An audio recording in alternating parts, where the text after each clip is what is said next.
So today we're not talking about kitchen tools. Today we're going to talk about work tools. And one of the jobs that uses quite a few tools is a shoemaker. And this is an old-timey shoemaker, one that makes their shoes by hand. And they use a lot of different tools. They're going to use a hammer, as you can see here. And they're going to need some little tacks, which are kind of special nails for shoes.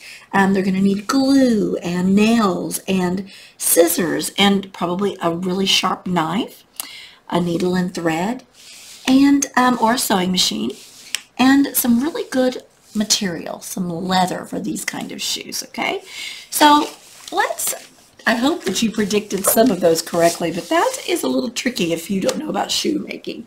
All right, so let's do the story. All right, once there was an honest, hard-working shoemaker, and he could not earn enough for his wife and him to live on. He worked so hard, but alas, he had just had enough leather to make one last pair of shoes. So one evening, he cut the leather carefully and planned to wake up early the next morning so he could sew the pieces together to make a pair of shoes. Well, in the morning, he sat down to his workbench ready to get started, and to his amazement, there was a pair of shoes right there where the piece of leather had been.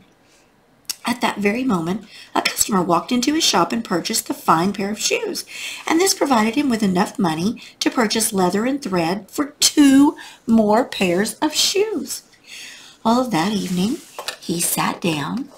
Let's put this one over here, so that one's sold, so we'll take it down. That evening, he sat down at his workbench and he carefully cut the new leather, and when he went to bed, he set the alarm to wake up at sunrise and begin sewing. But when he awoke the next morning, the work was done. 2 more pairs of shoes had already been made, and they were finely crafted shoes. Oh, the shoemaker now had enough money to purchase leather for 4 pairs of shoes after another customer came and bought both of those pair of shoes. Oh, he cut the leather carefully that evening and went to bed. Can you guess what he found on his workbench the next morning? That's right. 1, 2, 3, 4 pairs of shoes. Now, the shoemaker and his wife were very curious about who would have such commitment to helping them. So they made a plan. And of course, those fine shoes got taken. Well, the shoemaker purchased enough leather for 8 pair of shoes, and he cut the pieces carefully, leaving them on his workbench for the night. Instead of going to bed, the shoemaker and his wife hid behind the draperies, watching and waiting to see who would come to make the shoes. Can you guess who it might be? 2 elves arrived in the blink of an eye. Oh my goodness. Oh, the shoemaker and his wife just watched. They quickly began stitching and tapping and soon finished 8 pairs of shoes. In a flash, they were gone. The shoemaker and his wife looked at one another in amazement, hardly believing what they had seen. The shoemaker's wife saw how the elves were poorly dressed, and she set to work making a pair of pants, a shirt, and a jacket for each of them. And the shoemaker made 2 perfectly stitched pairs of shoes.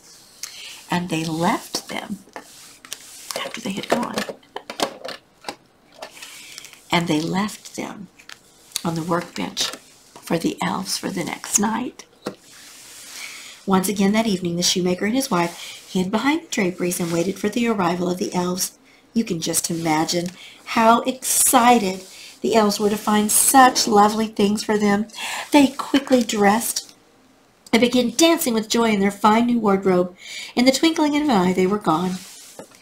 A thank you note had been left on the workbench, for they were very grateful to the shoemaker and his wife. And the shoemaker and his wife were grateful to the elves for helping them rebuild their small business. To this day, the shoemaker is still making beautifully crafted shoes, and his loyal customers continue to enjoy wearing them. Oh, how many of the tools did you predict correctly? Oh, go back and show me.